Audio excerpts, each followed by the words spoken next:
How long can someone survive in the desert without food or water, especially with their arm trapped under a boulder? This is a true story. Explorer Aaron was climbing in a canyon when he slipped and fell. During the fall, his right hand got pinned beneath a massive rock. No matter how hard he struggled, the stone wouldn't budge. He called out for help, but this remote canyon rarely saw visitors besides adventurers like him. He searched through his backpack. Apart from water, there was no food. He picked up his pocket knife and began chipping away at the boulder. But after working from day into night, all he managed was a bit of dust, and the blade had dulled. He carefully took a small sip of water. His legs grew tired from standing too long, so he tied one end of a resistance band around his waist and tossed the other end over a higher rock, making sure it supported his legs enough for him to lift his feet off the ground. He managed to rest. The next morning, sunlight reached into the canyon. Because of the unique rock formations, this spot only received about 15 minutes of direct sunlight each day, marking a full 24 hours since Aaron got trapped. He turned on his camera and recorded a final message.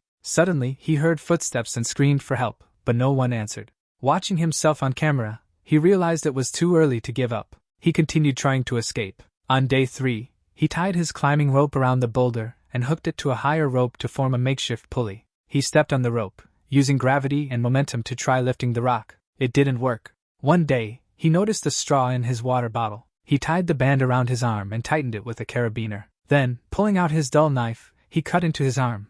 But it wasn't sharp enough, so he decided to first break his own bones. After snapping his arm, he stabbed through the skin. Through sheer willpower, he managed to cut him arm free. He wrapped the wound with whatever he had and took one final photo, documenting his 127 hours of survival before he left. He walked out of the canyon, where sunlight bathed him freely, and he danced in joy.